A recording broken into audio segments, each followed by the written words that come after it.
안녕하세요. 저는 오늘 디자이너가 일하는 방식이라는 제목으로 함께 이야기를 나눌 이진현이라고 합니다. 어, 디자이너가 생각하고 일하는 방식에 대해서 함께 이야기를 나누고 실제 사례를 통해서 어떻게 적용되는지 한번 확인을 해보고자 합니다. 전이트 UX 디자인이라고 했는데요. 여러분들은 어떤 꿈을 가지고 계신가요?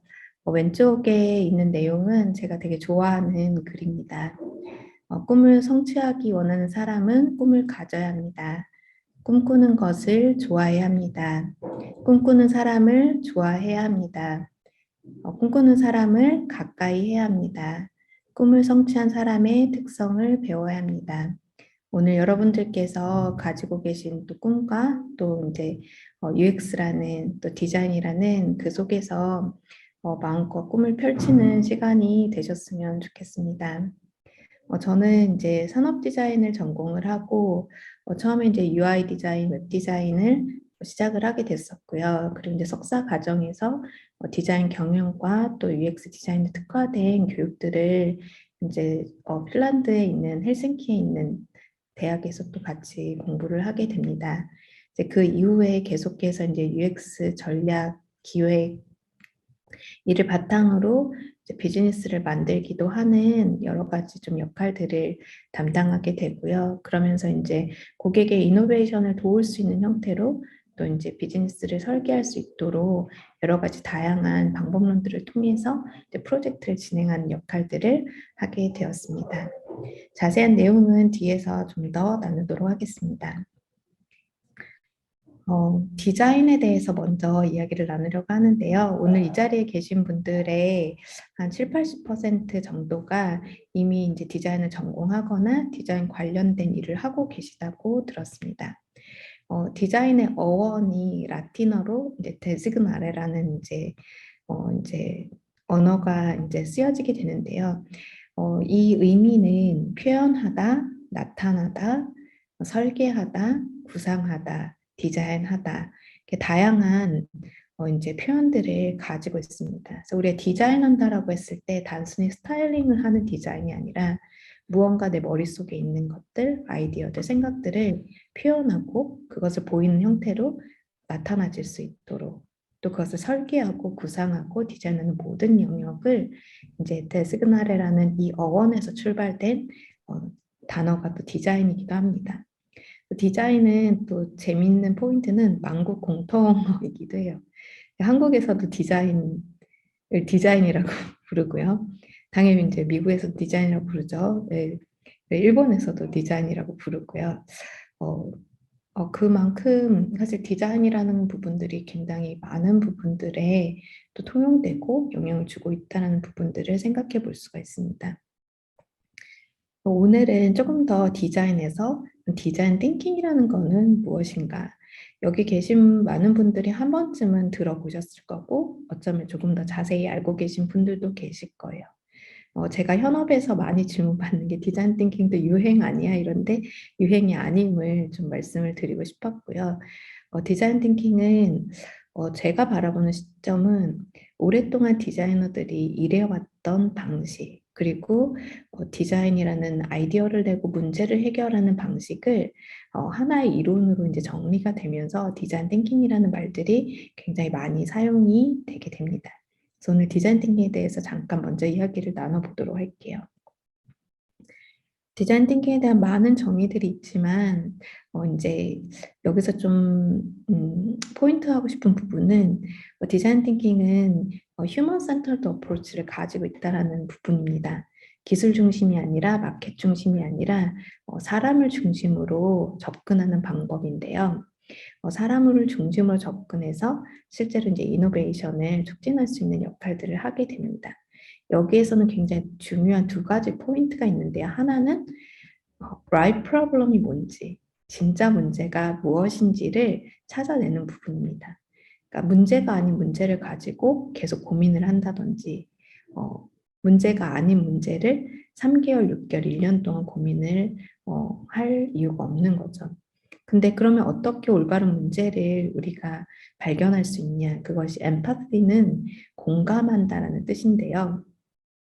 우리가 공감의 과정을 통해서 올바른 문제를 발견해낼 수 있습니다. 이것이 디자인 थि킹에서 굉장히 중요한 부분이고요. 두 번째로는 그것을 이제 공감하고 문제를 발견하는 것에 끝나는 것이 아니라 여기에 대한 크리에이티브 솔루션, 창의적인 해결책을 내놓게 되는데 이건 어떤 과정을 통해서 가능하냐? 콜라보레이션이라는 협업의 과정을 통해서 나타나는 부분입니다. 그래서 이제 저희가 이제 DT 관련돼서 굉장히 워크숍들이 많이 진행이 될 때 가장 중요한 부분은 올바른 문제를 정의했는가? 그리고 이것이 창의적인 방법으로 빠르게 프로토타입을 통해서 문제 해결을 하고 있는가? 이런 부분들이 디자인 띵킹이 가지고 있는 굉장히 중요한 장점이라고 볼 수가 있을 것 같습니다.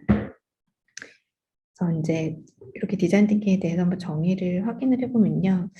디자인 띵킹 다섯 개의 어프로치를 이제 가지고 있는데요. 이것이 리니어한 방식은 아니고 이제 굉장히 이렇게 반복적으로 진행될 수 있는 부분이라는 것을 말씀드릴 수 있을 것 같아요. 아까 이제 emphasize 공감하는 단계, 사용자에게 최종 수혜자에게 공감하는 부분들이 굉장히 중요하고 공감하는 기법에는 관찰이나 인터뷰나 이멀스와 같은 실제 내가 그 현장에 인투되어지는 공감하는 단계들의 다양한 방법론들이 있습니다. 이런 방법을 통해서 공감을 하고 나면 문제를 정의하게 되죠. 그 문제를 정의할 때는 세 가지 기준이 있다라고 얘기를 하는데요. 이 문제가 real problem이 맞는지, 진짜 문제 맞는지, valuable한지, 이 문제가 해결할 만한 가치가 있는 문제인지. 그 inspiring은 이 문제에 우리가 충분히 동기부여가 돼서 우리 팀이 혹은 개인이 이 문제를 해결하고자 하는 정말로 의지가 있는지 그런 부분들을 확인하면서 문제를 정의하게 됩니다. 그리고 나서 이제 문제가 확실히 정해졌다. 그럼 그 문제를 해결하기 위한 아이디어들을 본격적으로 내게 되죠.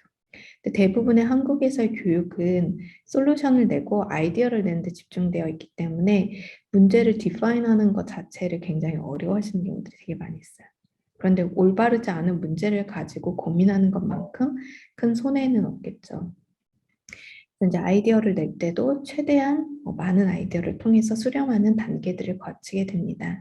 그리고 프로토타입을 만들어서 사용자에게 직접 테스트를 통해서 검증하면서 이것이 진짜 문제가 맞는지 또 더 새로운 아이디어를 낼 수 있는지 계속해서 이 디자인 띵킹 어프로치는 순환되면서 이루어진다라고 볼 수가 있겠습니다.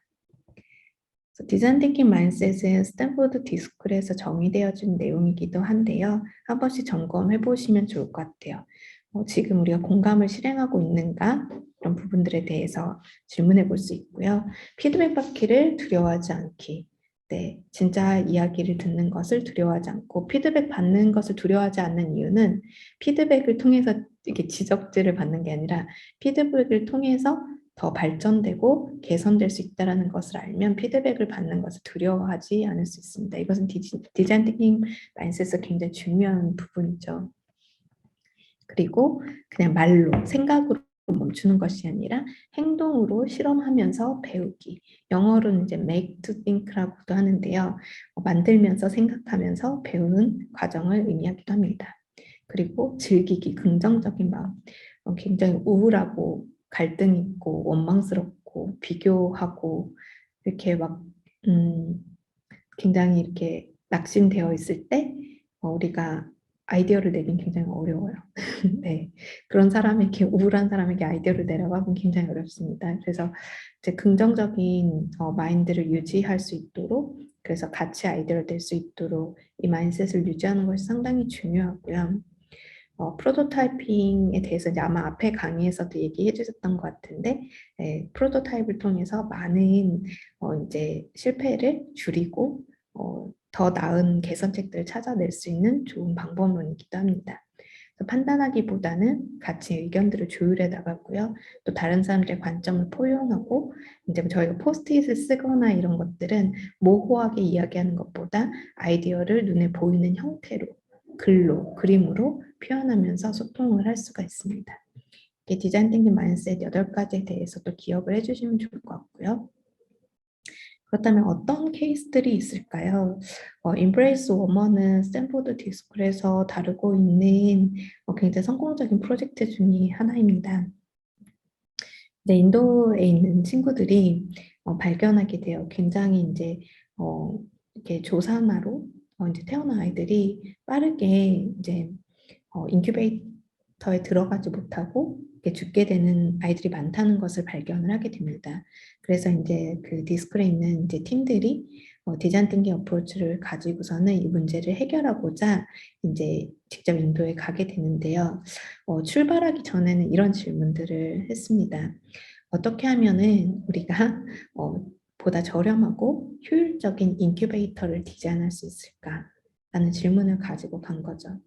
그런데 현장에 막상 가보니까 인큐베이터를 공급할지라도 인큐베이터를 이제 가동할 전기가 없다라는 것을 발견을 하게 됐고요. 그리고 실제 문제는 리얼 프로블럼은 이것이 아니라 인큐베이터가 없어서 아이들이 죽어가는 것이 아니라 사실은 저체온증으로 죽어가고 있다는 것을 알게 됐어요. 그러니까 체온이 떨어지기 때문에 마을에서 병원까지 이송하는데 두세 시간 정도의 거리에 있기 때문에 그 두세 시간 사이에 그 저체온증으로 인해서 사망하는 것이 많다라는 것을 발견하게 되었습니다. 그래서 define이라고 하죠. 문제를 정의하는 부분을 이제 바꾸게 돼요.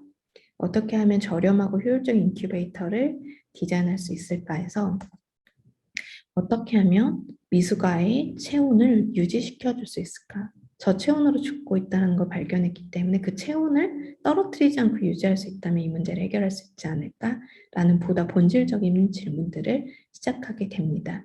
그래서 값싸고 효율이 높은 인큐베이터가 아닌 미숙아의 체온을 유지시켜 줄 수 있는 새로운 디자인 챌린지들을 갖게 되죠. 그래서 그들은 전혀 새로운 솔루션을 내게 되는데요. 바로 이렇게 애기 포대기와 같은 이 아이의 이름이 인브레이스 워머인데요. 인브레이스 워머는 전기가 필요하지 않고요. 그리고 굉장히 직관적으로 아이를 이렇게 감싸 안으면서 이렇게 포대기의 형태로 되어 있기 때문에 이렇게 포근하게 감싸줄 수 있고, 그리고 이제 따뜻하게 보온을 유지할 수 있는 파우치를 안에 넣어서 아이가 체온이 떨어지지 않고 두세 시간을 이동하여서 실제 이제 치료를 받을 수 있도록 그렇게 도움을 주고 있는 솔루션들을 만들게 되었습니다. 이것으로 인해서 이 하나의 이제 인브레이스 워머를 통해서 20개 나라의 한 30만 명의 아이들의 생명을 구할 수 있게 된 거죠. 그런데 이 비용은 2천만 원이 드는 인큐베이터가 아니라 단돈 3만 원으로 한 생명을 살릴 수 있는, 문제를 어떻게 정의했냐에 따라서 전혀 다른 솔루션을 내게 된 사례라고 보실 수가 있을 것 같아요. 다음 사례도 상당히 유명한 사례죠. GE의 MRI. 아마 MRI 촬영해 보신 분들은 이렇게 공포증이 있으면 사실 어른들도 많이 어려워하는 기기이기도 한데요. 특히 이제 어린 환자들, 소아 환자들 같은 경우에는 한 80%가 검사 전에 이제 아이들이 두려워하기 때문에 신경 안정제나 수면 유도제 주사를 맞고 이제 아이들이 EMRI 촬영을 하게 됩니다. 상상해 보세요. 이렇게 소아암 환자고 굉장히 질병을 갖고 있는 아이들이 이 두려움 때문에 심지어 이제 수면 유도제를 맞고 이 기계에 들어가게 됩니다. 그래서 이제 GE 팀들이 이제 스탠포드 디스쿨에 이제 의뢰를 하게 되고 이 과정을 통해서 이제 다학제적인 팀을 구성합니다. 제가 아래에 적어드린 것처럼 아동병원 전문가, 어린이 박물관 전문가, 간호사, 방사선 전문의, 지역 어린이집 원장, GE 엔지니어링, 디자이너, 소아 환자의 심리 전문가들이 함께 모여서 병원으로 간 것이 아니라 일일 보육센터에 방문하고 관찰하면서 이 MRI 장소를 완전히 새롭게 리디자인하게 됩니다. 바로 이것이 이제 어드벤처 시리즈라고 해서 이제 이 MRI 장소 자체를 아이들이 즐길 수 있는 놀이공간과 같이 리디자인을 한 거예요. 그래서 소아 환자에게는 너는 용감한 모험가이다. 오늘은 우리가 이제 해적선을 타고 사람들에게 도움이 되는 일을 할 거야. 어떻게 스토리를 만들어서 그 주인공으로서 이제 MRI에 탑승할 수 있도록 도와주고요.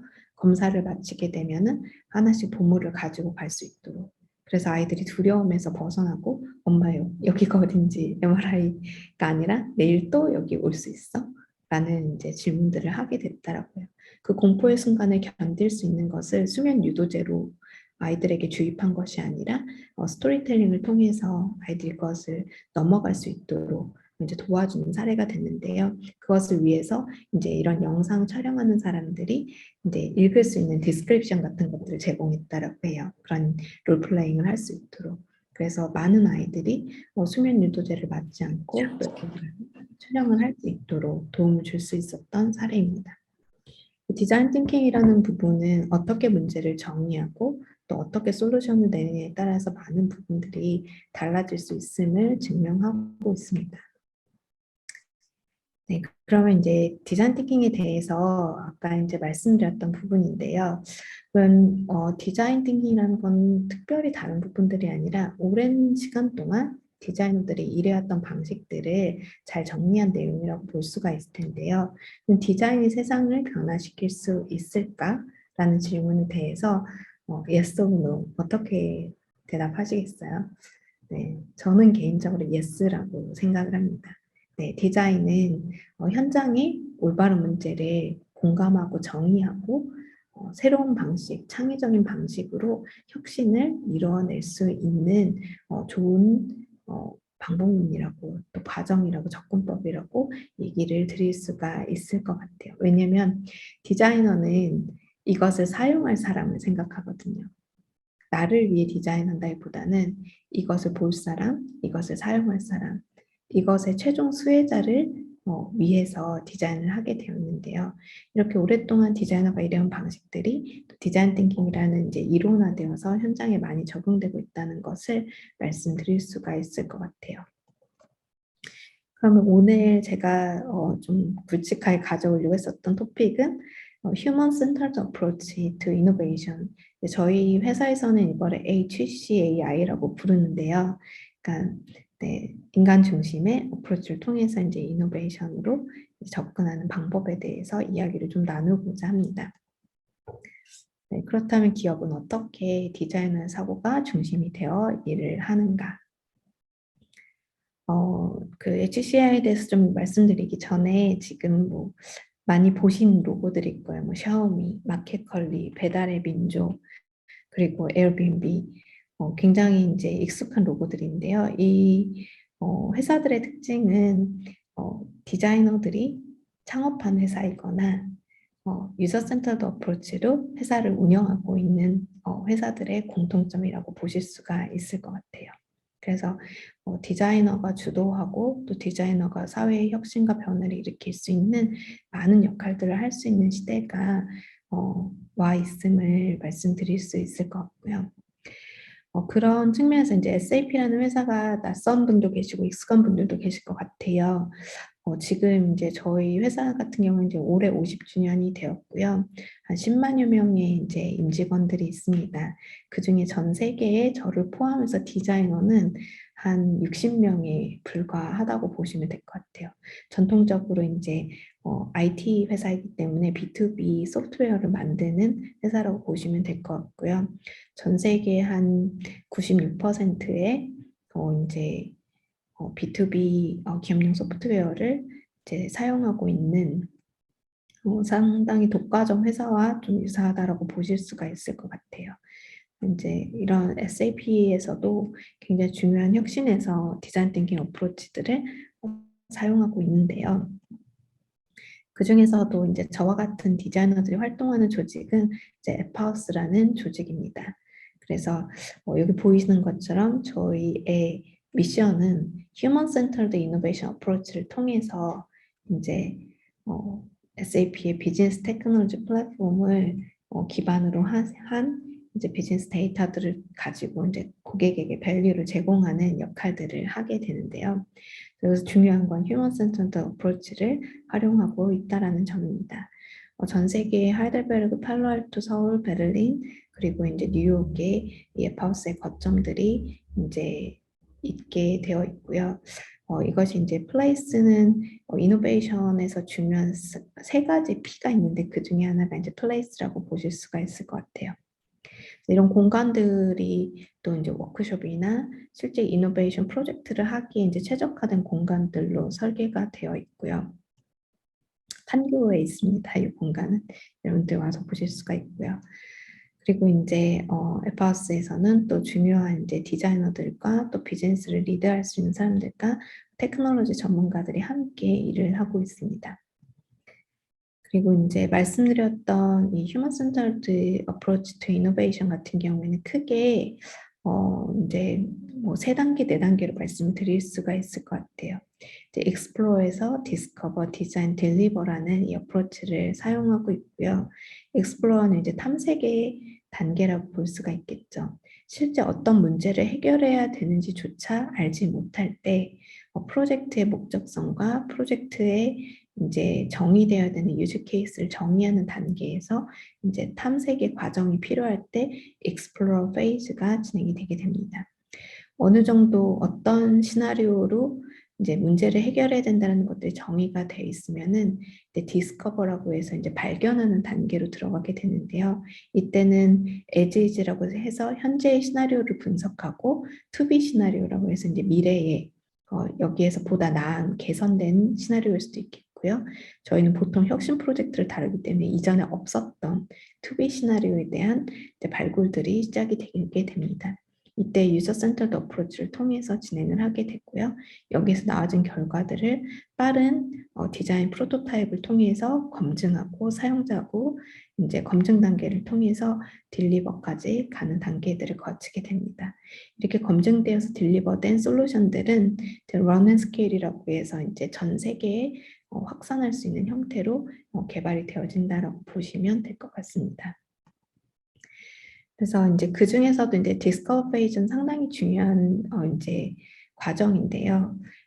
여러분들 잘 아시는 것처럼 이제 유저 리서치를 통해 가지고 실제 사용자들을 만나고 사용자를 중심으로 인사이트들을 도출하게 됩니다. 그러면은 실제 타겟이 되는 유저들의 퍼소나들이 정의가 되게 되고요. 그 퍼소나를 기반으로 또 이제 고객의 여정 맵들을 정리할 수 있습니다. 또 이제 중간에 디자인 띵킹 워크숍을 통해서 각 이해관계자들이 모여서 아이디어들을 검증하는 단계들을 가져갈 수가 있고요. 여기에서 나와진 시나리오들을 구체적인 스토리보드를 만들고 로우 피드 타입의 프로토타입을 만들고 또 하이 피드의 와이어프레임에서 프로토타입 디자인을 통해서 정리하고 완성해 나갈 수가 있습니다. 이것이 디스커버 페이지에서 진행되는 내용이라고 보실 수가 있습니다. 이렇게 유저 리서치와 또 이제 퍼소나를 정의하는 단계, 그 디자인 띵킹 워크숍을 통해서 모든 이해관계자들이 한 자리에서 같이 아이디어들을 발산시키는 과정들을 겪을 수가 있고요. 이것을 스토리보드로 구체화하고 또 페이퍼 프로토타입을 통해서 아이디어를 비주얼라이제이션을 하는 단계들을 거칠 수가 있습니다. 이것을 또 와이어프레임으로 보다 구체화하여서 검증할 수 있는 수준으로 만들어지게 되고요. 그리고 실제 이제 기능 정의를 바탕으로 해서 기술들이 함께 워킹할 수 있는 프로토타입으로 만들어지게 됩니다. 이런 과정을 통해서 디스커버 디자인 페이지에서 이제 혁신을 만들기 위한 하나의 프로토타입이 완성된다라고 보실 수가 있습니다. 이것이 SAP에서 이제 디자인을 해 나가는 방식이라고 보시면 좋을 것 같아요. 두 가지 케이스를 저희가 많은 케이스를 공개할 수가 없다 보니까 이제 카카오워크와 이제 두산 관련된 조금 오픈할 수 있는 이제 사례를 좀 공유를 드리려고 하는데요. 카카오워크 같은 경우에는 이제 익스플로어 페이지를 통해 가지고 이제 카카오에서 가지고 있는 총 68개의 시나리오들이 있었습니다. 그래서 이제 비즈니스 영역에 도전하고자 이제 모바일로 가능한 이제 B2B 솔루션들의 시나리오를 68개 정도를 가지고 있었다면 이제 짧은 기간 동안 모든 걸 다 개발할 수 없기 때문에 이해관계자들이 모여서 우선순위를 탑3의 유즈 케이스를 선정을 하게 되는데요. 오른쪽에 보시는 것처럼 최종적으로 구매 프로세스에서 또 영업 프로세스에서 생산 설비 프로세스를 탑 유즈 케이스로 선정을 해서 이제 프로젝트를 진행하게 됩니다. 이 과정에서 솔루션 전문가들과 인터뷰를 통해서 여러 가지 인사이트를 발굴하게 됐고요. 또 유즈 케이스와 시나리오를 구체화하면서 이제 이렇게 플로우 차트들을 만들면서 또 같이 검증하는 단계들을 거치게 됩니다. 그러면 이제 온라인 툴을 사용해서 이제 인비전이라는 툴을 사용해서 실제 시나리오들에서 이제 구동 가능한 모바일 인터페이스들을 구현을 하게 되고요. 이 내용들을 바탕으로 실제 이해관계자들과 커뮤니케이션을 통해서 페인과 니즈들을 더 확인하고 이제 개선할 수 있는 부분들을 취합하는 과정들을 겪게 됩니다. 그래서 오른쪽에 보시는 것처럼 이제 로우 피드 타입의 와이어프레임들을 완성하게 되는데요. 여기까지 진행된 총 과정은 1.5주에 불과합니다. 이 프로젝트는 굉장히 짧은 시간 동안 시나리오들에서 반드시 있어야 되는 이제 탑 유즈 케이스에 이제 와이어프레임까지 제공되는 것이 1.5주에 진행되는 굉장히 래피드 프로토타이핑으로 진행된다라고 보실 수가 있을 것 같아요. 이것이 이제 카카오에서는 68개의 시나리오를 검증해야 되기 때문에 이런 빠른 과정들을 통해서 빠르게 피드백을 수렴하고 적용할 수 있는 사례로 보시면 좋을 것 같습니다. 두 번째는 이제 두산의 케이스인데요. 두산 같은 경우는 두산은 이제 100년이 넘은 기업입니다. 전국에 우리나라에만 13개의 계열사를 가지고 있는 큰 그룹사인데요. 어떤 니즈를 가지고 있었냐? 인터널 잡 포스팅이라고 해서 사내 채용 프로세스를 만들고 싶어 하셨어요. 그렇다는 것은 이제 계열사 간에 이제 이직을 할 수 있도록. 그런데 이직을 할 때 머신러닝 기반으로 HR 데이터를 가지고 있잖아요. 왜냐면 이 사람의 HR 프로파일도 가지고 있고 이 사람의 어떤 업무 성과 그리고 이 사람의 언어 어학 레벨 점수 그리고 이 사람의 뭐 전공 그리고 이 사람이 그동안 받았던 평가 기록들 이런 것들을 머신러닝 기반으로 스크리닝을 통해서 적재적소에 사람들을 추천하고 재배치할 수 있는 이런 그런 사내 채용 프로세스를 새롭게 만들기를 원했던 케이스입니다. 그래서 이제 지금 보시는 것처럼 프리 익스플로어 워크숍부터 프로토타입 디자인까지 이 과정들을 굉장히 짧은 기간 동안 진행을 하게 되는데 전체 기준으로 한 8주 정도 진행이 되셨다고 보면 될 것 같아요. 개발까지 포함해서 굉장히 빠른 래피드 프로토타입을 하게 되죠. 그래서 뭐 프리 익스플로어 워크숍을 통해 가지고 이해관계자들끼리 이제 하나의 유즈 케이스들을 결정을 하게 됐고요. 버추얼로 이렇게 같이 내용들을 정의하는 시간들을 가지고 엔드 유저 인터뷰를 진행을 하게 됩니다. 이 내용들을 바탕으로 이제 통합하고 또 키 파인딩즈들을 정리하는 과정들을 겪게 되고요. 그리고 디스커버 워크숍을 통해서 보다 구체화하는 시간들을 가지게 됩니다. 이 워크숍에 나온 결과들을 바탕으로 데이터들을 모델링하고 실제로 이제 머신러닝 기반으로 개발이 될 수 있는 모든 환경들을 세팅을 하게 되고 파이널 데모를 통해서 이제 여러 가지 검증 단계들을 마무리하는 시간을 갖게 됩니다. 네, 이렇게 이제 디자인 띵킹 어프로치 그리고 휴먼 센터드 어프로치를 통해서 굉장히 짧은 기간 동안 고객과 만나고 인터뷰하고 워크숍을 진행하고 래피드 프로토타이핑을 통해서 결과물들을 만드는 일을 실제로 기업에서는 짧은 시간 동안 진행을 하고 있다는 부분들을 공유 드릴 수가 있을 것 같습니다. 네, 여러 가지 툴들은 SAP 앱하우스라는 것을 구글에서 검색하시면은 확인을 해보실 수가 있고요. 이제 지금은 코로나 이후에는 이제 버추얼에서도 굉장히 많은 이제 워크숍과 프로젝트들이 진행이 되기 때문에 또 이제 이렇게 온라인 툴들을 많이 활용하고 있는 상태입니다. 그러면 오늘의 조금 주제 안에서 이런 디자인 띵킹과 또 휴먼 센터드 어프로치들이 또 어떻게 이런 디자이너가 일하는 방식들이 소셜 임팩트를 가져갈 수 있는지를 간략하게 말씀드리고 마치려고 하는데요. 첫 번째 사례에 있는 버티 카운티라는 미국에 있는 굉장히 조그만 시골 도시입니다. 눈에 보이시는 것처럼 물론 이 사진이 10년 전 사진이기 때문에 지금은 좀 더 나아졌을 수도 있겠지만 젊은이들이 떠난 이렇게 시골 빈민가의 모습이라고 보실 수가 있을 것 같아요. 이곳에는 월마트조차 있지 않은 공간입니다. 이곳에 이제 H 프로젝트라는 디자인 그룹이 들어가서 이 한 마을을 새롭게 디자인하고 교육과 커뮤니티를 새롭게 디자인하는 프로젝트를 진행을 하게 됩니다. 이 프로젝트를 통해서 여러 가지들을 새롭게 혁신하게 되는데요. 첫 번째로는 이렇게 아이들이 공부할 수 있는 공간들을 새롭게 디자인하게 됐고요. 그리고 두 번째 보시는 거는 굉장히 수학을 싫어하는 아이들이 이 바퀴에 숫자를 적어놓고 산수하는 게임을 할 수 있도록 교육 콘텐츠 자체를 리디자인한 시간을 갖게 됩니다. 그리고 이 버티카운티 자체가 굉장히 대학을 나온 사람이 인구 전체 8%밖에 되지 않는 굉장히 낙후된 미국의 빈민 농촌이기 때문에 이 커넥트 벌티라고 해서 한 가정의 한 아이들이 인터넷을 보급받고 공부할 수 있도록 이런 캠페인을 커뮤니티 차원에서 진행을 하게 됩니다. 이런 과정들을 통해서 실제로 이 마을의 아이들은 이 마을을 떠나기 급급했었는데요.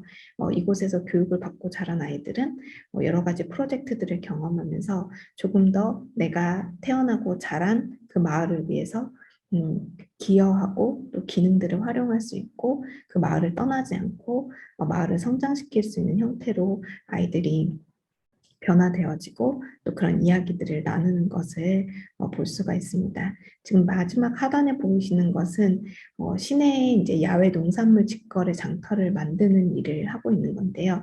폐 건물에 이 아이들이 직접 프로젝트로 투입이 돼서 새롭게 이제 리디자인을 하고 이곳에서 농산물 직거래를 할 수 있는 장터로 만드는 프로젝트들을 진행을 하게 됩니다. 그러면서 이 새롭게 된 교육들이 아이들이 마을을 떠나지 않고 이 마을을 살리고 또 여기에서 계속 성장할 수 있는 여러 가지 이제 플랫폼들을 만들 수 있는 역할들의 주도적인 역할들을 하게 됩니다. 이것이 H 프로젝트 팀이 벌티 카운티에서 이루어낸 이야기들이고요. 지금 이노베이션 펠로우십은 제가 SAP 앱하우스에서 진행했었던 이제 젊은 창업가 양성 프로젝트이고요. 한 9주 정도를 통해서 실제 이제 청년 창업가들 양성할 수 있는 프로그램으로 진행이 되었던 내용입니다.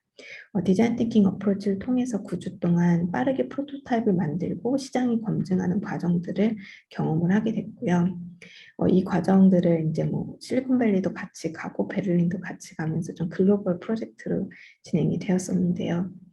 이때 나왔던 5개의 팀이 5개의 이제 프로토타입 결과물들을 만들게 되었고 이것이 2016년이니까 지금으로부터 벌써 한 8년 전 이야기죠. 그런데 여기 이 5개 중에 지금까지도 살아있는 기업이 있습니다. 그 기업이 지금 왼쪽 아래 보신 페어펫이라는 반려견 분양 모바일 플랫폼인데요.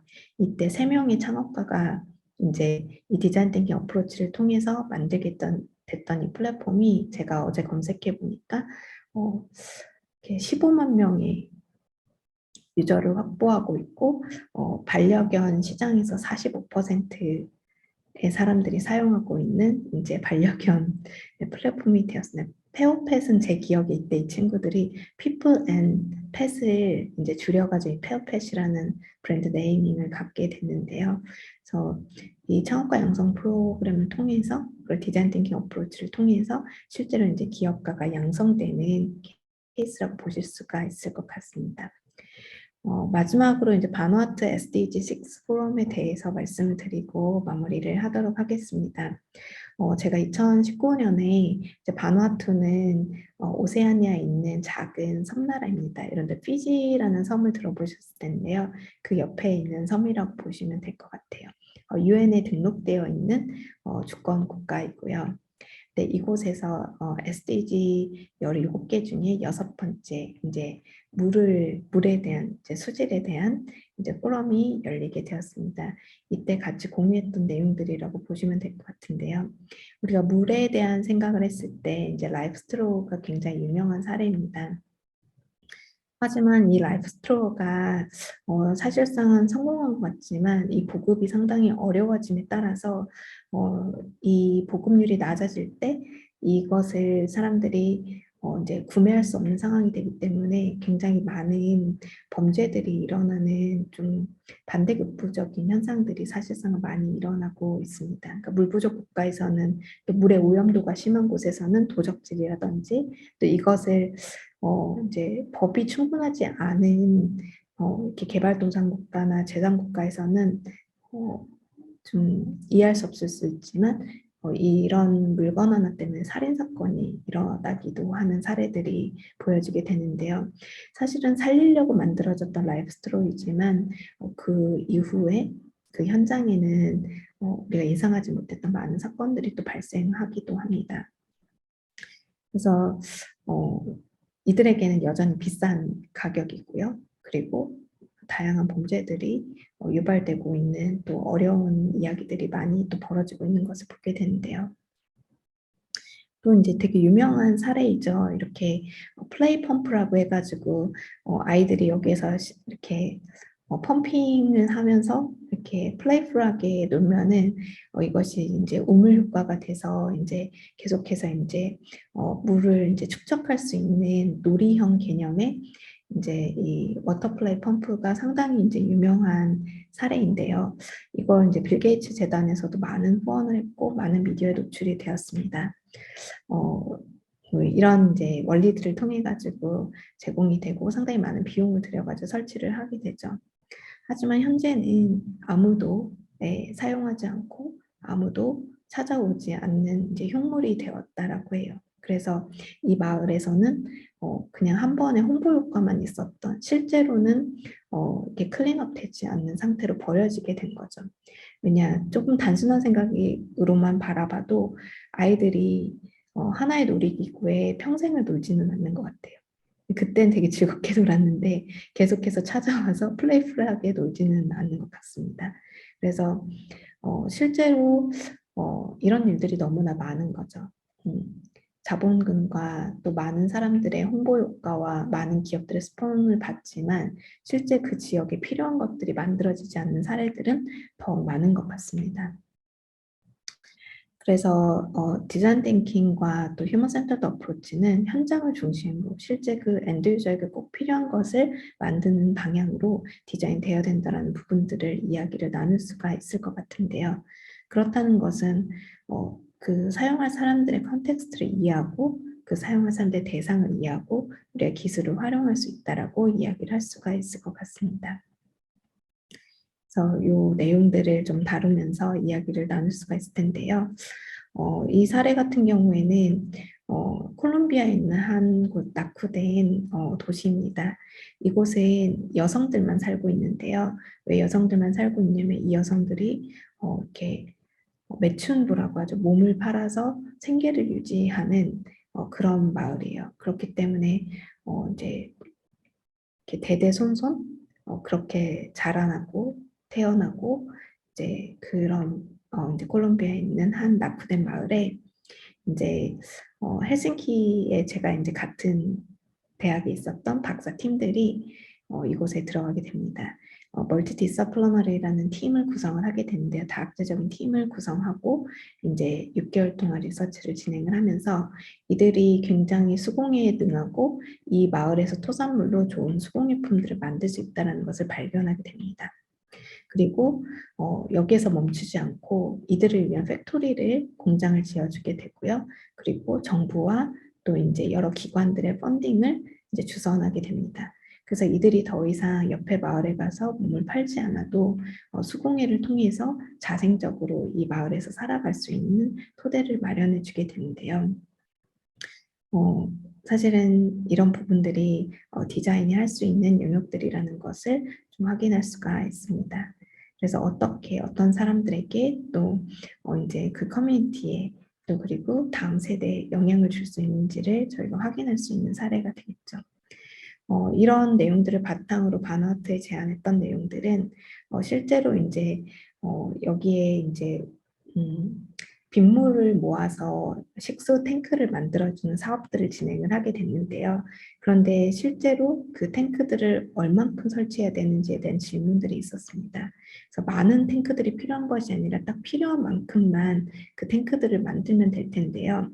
30톤이 필요한지 10톤이 필요한지 어떻게 알고 바나트에 설치할 수 있을까? 라고 했을 때 이것을 알 수 있는 레퍼런스가 전혀 없다라는 사실들을 알게 되었고요.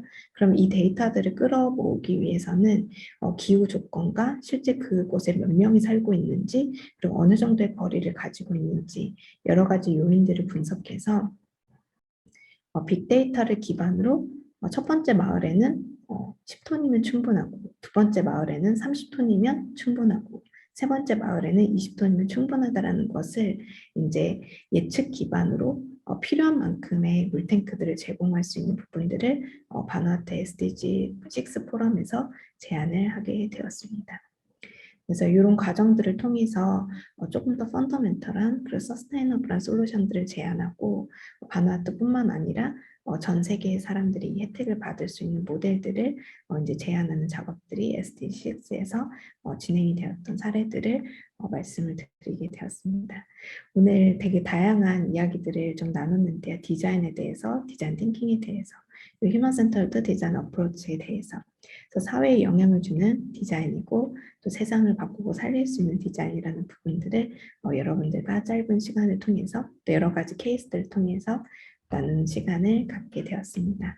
같이 경청해 주시고 들어주셔서 감사드립니다. 네, 이 질문에 대해서 좀 직관적으로 떠오르는 부분은 호기심과 관찰인 것 같아요. 그래서 이제 디자이너들이 가지고 있는 또 특성일 수도 있는데요. 이렇게 많은 좀 관찰들을 통해서 많은 그 영감을 얻게 되는 것 같습니다. 그래서 때때로는 이렇게 서점에 가서 그냥 베스트셀러에 전시되어 있는 책들을 보면서 그 타이틀이나 또 거기에 있는 일러스트나 또 이제 글의 목차들을 보면서 또 지금의 트렌드나 또 사람들이 관심 있는 부분들에 대해서 읽어볼 수 있는 부분들도 많이 있고요. 그리고 가끔씩은 그냥 카페에 앉아서 사람들이 어떻게 행동하고 말하고 생각하고 또 움직이는지 이런 관찰들도 상당히 많은 부분에 있어서 이렇게 영감을 불러일으키는 부분들이 많이 있는 것 같습니다. 그래서 디자인 역량을 키우는 데 있어서 평상시 좀 가지고 있는 부분들은 호기심을 가지고 또 주변을 잘 관찰하고 그런 부분들을 통해서 많은 인사이트들을 축적해 나가는 습관과 또 훈련들이 반복되는 것이 상당히 중요한 것 같습니다.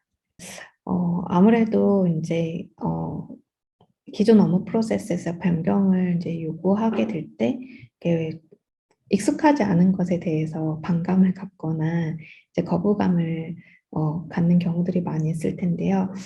사실 이제 그럴 때 사용할 수 있는 부분들이 되게 좋은 부분들이 또 프로토타입인 것 같아요. 그래서 이제 어떤 변화되어지는 부분들에서 말로 설득하거나 아니면은 이제 그냥 생각만 하는 것이 아니라 실제로 그것이 눈에 보이는 형태의 작은 프로토타입을 통해 가지고 이제 실험적인 결과물들을 가지고 설명을 한다거나 할 수 있을 것 같은데요. 제가 이제 이전 회사에는 이제 제일기획이라는 광고 회사에 있었는데 그때 이제 제가 스미소니언이라는 미국에 있는 박물관과 같이 협업 프로젝트를 하게 될 때 기존과는 전혀 다른 방식으로 어프로치를 해야 된다고 생각을 하게 됐고요. 그때 이제 저와 같이 일하는 저희 팀장님께 하루의 시간을 요청을 드렸어요. 그래서 하루 동안 저희 팀 모든 멤버들의 시간을 빼주시면 그 원데이 워크숍을 제안을 드렸던 것 같아요. 그래서 원데이 워크숍을 이제 제가 기획하고 설계해서 한 번도 이런 경험을 해보지 못했던 친구들과 같이 이제 그 박물관 프로젝트를 완료하기 위한 새로운 방식으로 접근을 하고 처음에는 다들 의심스럽게 왔지만 그 방법론을 통해서 조금 더 기존에 하지 못했던 솔루션들을 만들게 되고 제안했던 케이스들이 있었습니다. 그래서 좀 더 다른 방식으로 프로토타입을 제안해보고 실제로 실천해보는 것이 또 이렇게 경험하면서 느끼시는 게 되게 많은 것 같아요. 그런 부분들도 추천드릴 수 있을 것 같습니다.